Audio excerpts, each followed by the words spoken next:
Mid நைட்ல இந்த பார்வதிக்கு எதிரா பல சதிகள் நடக்குது. இந்த பார்வதினால தான் நம்ம நார்மல் பிக் பாஸ் ஹவுஸே ஜெயிக்க முடியல, வின் பண்ண முடியல. இல்லன்னு வச்சுக்கோங்களேன், இந்த டாஸ்க்ல அழகா வின் பண்ணி சூப்பர் டீலக்ஸ்ல உள்ள ரூமர்ஸ் முகத்துல கரிய பூசிருக்கலாம். இன்னைக்கு அவங்களே நம்மள இப்படி பேசுறாங்களே அப்படின்ட்டு விக்கல்ஸ் விக்ரமா இருந்தாலும் சரி, அதுக்கு சுபிக்ஷாவா இருந்தாலும் சரி, கெமியா இருந்தாலும் சரி, அதுக்கப்புறம் வியானாவா இருந்தாலும் சரி, இவங்க எல்லாருமே சேர்ந்து ஒரு பிளான் போடுறாங்க. அதுவும் எப்படின்னா நார்மல் பிக் பாஸ் ஹவுஸ்ல இப்ப யாரால இந்த கேம் எல்லாம் நம்ம தோத்தோம், முக்கியமா பாத்தீங்க அப்படின்னா இந்த கேப்டன் பிரவீன் ராஜனாலையும் பார்வதினாலையும் தான் நம்ம தோத்தோம் அப்படின்ட்டு ஒரு டிஸ்கஷன் போடுறாங்க. அதனால இனிமேல் பார்வதியும் பிரவீன் ராஜ்டையும் எந்த ஒரு சஜஷனும் கேட்க கூடாது. நம்ம கேமுக்கு போறோமா, இந்த இடத்துல நான் ஒரு லீடரா செயல்படுறேன் அப்படின்ட்டு விக்கல்ஸ் விக்ரம் பார்வதியை ஒதுக்கி வச்சு ஒரு செம பிளான் போட்டிருக்காங்க. அது என்ன ஏது, மிட் நைட்ல இதை தவிர வேற என்ன நடந்தது அப்படிங்கறத எல்லாமே இந்த வீடியோல பார்க்கலாம். அதுக்கு முன்னாடி நான் எப்பயும் கேட்கறதா ஒரு லைக் மட்டும் தட்டிட்டு வாங்க வீடியோக்குள்ள போலாம். ஆக்சுவலி இந்த உங்க அடையாளத்தை மீட் எடுக்கிற டாஸ்க் ஒன்று நடக்கல. அதாங்க ட்ரெஸ், ஜுவல்லர்ஸ், சாப்பாடு எல்லாத்தையுமே புடுங்கி வச்சுட்டாங்க. அதுக்கு ஒரு வீக்லி டாஸ்க், ஒரு சின்ன சின்ன டாஸ்க் செஞ்சு அதுக்கப்புறம் அதை மீட் எடுக்கணும் அப்படிங்கிற மாதிரி சொல்லிருக்காங்களா. இதுல ரெண்டு பிரிவா பிரிச்சுட்டாங்க. ஒன்னு சூப்பர் டீலக்ஸ், ஒன்னு நார்மல் பிக் பாஸ் ஹவுஸ். இது உங்களுக்கு நல்லாவே தெரியும். அதுல ஃபர்ஸ்ட் கேம்ல சூப்பர் டீலக்ஸ் வின் பண்ணிட்டாங்க. அதனால அவங்களுக்கு 1000 பாயிண்ட் கிடைச்சது. 1000 பாயிண்ட்க்கு தகுந்தாப்புல நீங்க உணவு பொருள் எடுக்கலாம், இல்லைன்னா ட்ரெஸ் எடுக்கலாம், ஜுவல் எடுக்கலாம். இந்த மாதிரி விஷயங்கள் இருக்கு. அதுல பிங்க், பிரவுன், கிரீன் அப்படிங்கிற மாதிரி சில விஷயங்கள் இருக்கு. அதுல நேத்து 1000 பாயிண்ட்டுக்கு பிங்க் கலர் அந்த பாக்ஸை எடுத்துட்டு வந்துட்டாங்க. அதுல பிங்க் கலர்ல 1000 பாயிண்ட்டுக்கு 4000 பாயிண்ட் எடுத்துட்டு வந்துட்டாங்க. அந்த அப்படி 1000 பாயிண்டோட 4000 பாயிண்ட் எக்ஸ்ட்ரா எடுத்துட்டு வந்தாங்கன்னா அந்த 1000 பாயிண்ட்டுக்கான எவ்வளவு அவங்க எடுக்க முடியுமோ அதை சூஸ் பண்றது யாரு அப்படின்னம்னா தோத்தாங்கல்ல நார்மல் பிக் பாஸ் ஹவுஸ், அவங்க தான் சூஸ் பண்ணோம். அப்படி சூஸ் பண்ணும்போது நிறைய விஷயங்கள் நார்மல் பிக் பாஸுக்கு பயங்கரமா ஃபேவரா பண்ணிட்டாங்க அப்படின்ட்டு சூப்பர் டீலக்ஸ் பயங்கரமா கோவப்படுகிறாங்க. அது எல்லாருமே பார்த்திருப்பீங்க. இப்ப என்ன அப்படின்னு பாத்தீங்கன்னா, அதனால நைட்டு பூரா சூப்பர் டீலக்ஸ் ரூம் மட்டும், அதான் முக்கியமா சபரி, கனி, எஃப்ஜே இவங்க எல்லாம் நம்ம பிளான் பண்ணி இந்த நார்மல் பிக் பாஸ் ஹவுஸ்ல இருக்க கவுத்திட்டான். ஏன்னா 1000 பாயிண்ட்ல 350 பாயிண்ட்க்கு தான் சூப்பர் டீலக்ஸ் ரூமர்ஸ் அந்த சாப்பாடு வகையெல்லாம் எடுத்து கொடுத்தது. முக்கியமா 1/2 கிலோ ஆப்பிளுக்கு 200 பாயிண்டா அப்படிங்கிற மாதிரி பொங்கிக்கிறாங்க. இதை வச்சுக்கிட்டு நீங்க வன்மத்தோட தான் விளையாண்டுட்டீங்க. நார்மல் பிக் பாஸ் ஹவுஸ்ல இருக்கவங்க பயங்கரமா வன்மத்தோட விளையாண்டீங்க. இதோட கேவலமா விளையாட மாட்டீங்க. கெமிய, துஷார, பிரவீன் ராஜா இந்த மாதிரி எல்லாத்தையும் திட்டிக்கிட்டே இருந்தாங்க. இதை கேட்டுட்டு கெமி விக்கல்ஸ் விக்ரம்டையும் தான் பேசினாங்க.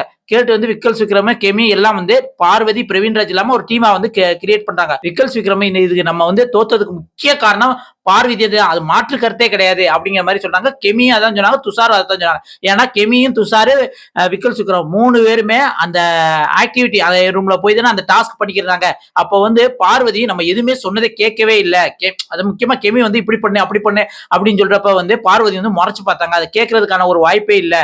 அதனால பார்வதிக்கு அது இன்ட்ரெஸ்டே இல்லை. அப்படியே தோத்து போனா கூட சின்ன குற்ற உணர்ச்சி கூட இல்ல. தன்னை என்னமோ பெரிய அப்படியே ஜாலி பர்சன் மாதிரி ஒரு தோத்த ஒரு குற்ற உணர்ச்சி இருந்தா அடுத்த கேம்ல நம்ம விளையாட முடியும் அப்படிங்கிற மாதிரி கெமி பேசிக்கிருந்தாங்க. இவரோ விக்கல்ஸ் விக்ரமா, ஆமா அது நல்லாவே எனக்கு தெரியுது. அடுத்துல இருந்து நான் ஒரு கேப்டனா, அதாவது என்ன கேப்டனுக்கு கீழே ஒருத்தனை நான் சில முடிவுகள் எடுப்பேன், யாரும் கோச்சுக்காதீங்க அப்படிங்கிற மாதிரி விக்கல்ஸ் விக்ரம் சொல்றாப்புல. என்னன்னு சொல்லுங்க அப்படின்ட்டு வியானாவும் சொல்லிட்டு இருக்காங்க. வியானாவும் என்ன சொல்றாங்க அப்படின்னா, பிரவீன் ராஜ் ரொம்ப ஆட்டிடியூட் காட்டுறாரு, நம்ம சொல்றதை எதுவும் கேட்கறது கிடையாது. அது முக்கியமா இந்த ஆக்டிவிட்டி டாஸ்க் போகையில ஏதோ குரூப் டிஸ்கஷன்லாம் வச்சு இவங்க 3 பேர் தான் போகணும் அப்படின்லாம் எதுவுமே சொல்லல. ஏதோ தேங்காய் உடைச்ச சதுரல் மாதிரி ஏதோ 3 பேர் நின்னாங்க, அப்படியே போயிட்டாங்க. அதே இது சூப்பர் டீலக்ஸ்ல உள்ள அந்த 3 பேர் போனாங்க. யாரு? கானா வினோத், எஃப்ஜே, அடுத்து கனியக்கா, இவங்க 3 பேரும் போகல. அவங்களுக்குள்ள பயங்கரமா டிஸ்கஸ் பண்ணாங்க. கடைசி வரை யார் அந்த 3 பேர் போகணும் அப்படிங்கிற மாதிரி டிஸ்கஸ் பண்ணாங்க. ஆனா இந்த டீம்ல நார்மல் பிக் பாஸ் கேம்ல இவங்க வாட்டில எந்திரிச்சாங்க 3 பேரும். துஷாரு, கெமி, பார்வதி இவங்க 3 பேரும் எந்திரிச்சாங்க. அவங்க பாட்டில போயிட்டாங்க, எதுவுமே கேட்கல அப்படின்ட்டு அதனால தான் அந்த கேமை தோத்துட்டோம். இதே இதுக்கு முன்னாடி அந்த ஸ்வாப்பிங் கேம் இருக்குல்ல, அதான் ஒரு டயக்ராம் போட்டு அதுக்கு தகுந்தாப்புல வளைஞ்சு உட்கார்ந்துட்டு வளைஞ்சு ஒவ்வொரு அவங்களுக்குள்ளே ஒரு டீம் ஒர்க் பண்ணோம்ல, அதுல சூப்பரா விளாண்டோம் பாத்தீங்களா, அது என்னோட டீம் ஒர்க். அந்த மாதிரி நான் இனிமேல் பண்ண போறேன் அப்படின்னு விக்கல்ஸ் விக்ரம் சொன்னாப்ல. அது எப்படி இருக்கும் அப்படின்னா, இப்ப ஏதாவது ஒரு ஆக்டிவிட்டி வைக்கிறாங்கன்னு வச்சுக்கோங்களேன், எல்லாருமே எந்திரிச்சு நின்று உங்களோட பாசிட்டிவ் சொல்லணும். இப்ப நான் அந்த கேம் பண்ண நான் கண்டிப்பா வின் பண்ணுவேன் அப்படின்னு உறுதியா சொன்னதுக்கு அப்புறம் தான் எல்லாருமே ஓட்டிங் ப்ராசஸ்க்கு அப்புறம் தான் அவங்க அனுப்பணும். சும்மா கண்மூடித்தனமா அனுப்பக்கூடாது. அது மட்டும் இல்லாம இப்ப நான் நெகட்டிவாவும் இருந்தாலும் நீங்க சொல்லலாம். இப்ப நான் அதுக்கு போறதுக்கு இன்ட்ரெஸ்டா இருக்கு அப்படின்னா, விக்கல்ஸ் விக்ரமண்ணா உங்களால ஓட முடியாது, இந்த டாஸ்க் பண்ண முடியாது உறுதியா நீங்க சொல்லுங்க. அப்படி சொன்னா மட்டும்தான் நம்ம சரியான பீப்புளை தேர்ந்தெடுக்க முடியும் அப்படிங்கிற அப்படிங்கிற மாதிரி வந்து உறுதியா அடிச்சு சொல்றாரு. இதே மாதிரி வந்து கெமி அதை சொன்னாங்க. ஆமா நானும் அதைத்தான் விருப்பப்படுறேன். யாருமே இங்க வந்து ஒரு சஜஷனே இல்ல, ஒரு ஒற்றுமையே இல்ல. அவங்க ஒரு யூனிட்டியா இருக்குது. அதனாலதான் சூப்பர் டீலக்ஸ் வந்து வெற்றி பெற்றாங்க. நம்மட்ட அது கிடையவே கிடையாது அப்படின்னு சொல்லியிருந்தாங்க. அந்த இடத்துல வந்து பார்வதி இல்ல, பிரவீன்ராஜ் இல்ல. சரியா? அப்படி பேசிட்டு இருக்கையில பார்வதி உள்ளுக்கு வந்துட்டாங்க. உடனே விக்கல் சீக்கிரம் அப்படியே வந்து அந்த சூப்பர் டீலக்ஸ் இருக்குல்ல அப்படின்னு வந்து பேச்ச மாத்திட்டாங்க.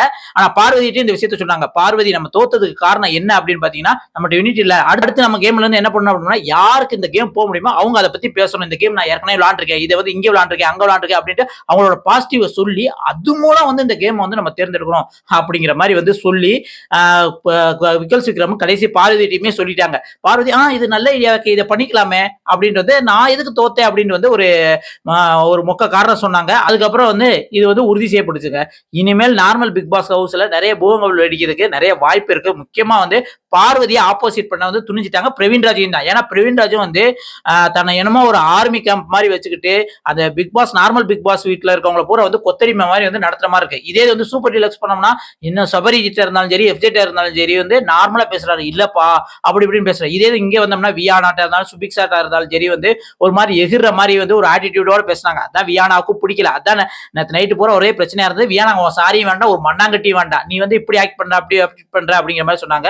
அதுக்கு பிரவீன்ராஜ் என்ன சொன்னா, நான் வந்து 12 சீரியல்ல வந்து வில்லன் ஆக்ட் பண்ணிட்டேன், அது மாதிரி எனக்கு தோணும் அப்படின்ன உடனே வியானா ஒரே ஒரு வார்த்தை தான் அந்த இடத்துல சொன்னாங்க. நீ 12 சீரியல்ல வந்து வில்லன் ஆக்ட் பண்ணி நானும் வாரேன், அப்புறம் நான் இங்க வந்து உள்ளுக்கு கொலை பண்ணலாமா, என்ன ரவுடி பை மாதிரி நடந்துக்கிறேன் அப்படின்னு வந்து எல்லாருக்கும் முன்னாடி வந்து வியானா வச்சு பிரவீன்ராஜ் கிழிச்சு விட்டாங்க. பிரவீன்ராஜுக்கு பதில் இல்ல. அதனால தான் அந்த மீட்டிங் நடக்கல கூட வந்து பிரவீன்ராஜ் வரலவா. இப்படிதான் போய்கிட்டு இருக்கு. நீங்க என்ன நினைக்கிறீங்க மக்களே? நேத்து டாஸ்க் இந்த ஆக்டிவிட்டி ரூம்ல வந்து நடந்த டாஸ்க்ல வந்து உண்மையிலே நார்மல் பிக் பாஸ் தோத்ததுக்கு காரணம் வந்து பார்வதி தானா, இல்ல யாரு வேற யாரும் அந்த இடத்துல போயிருந்தாலும் வந்து தோத்துறதுக்கான நிறைய வாய்ப்பு இருக்கா அப்படின்னு உங்களுக்கு இதை பத்தி என்ன கருத்துக்கள் இருக்கும் மறக்காம கமெண்ட்ல சொல்லுங்க. அடுத்த ஒரு வீடியோல சந்திக்கலாம். நன்றி, வணக்கம் மக்களே.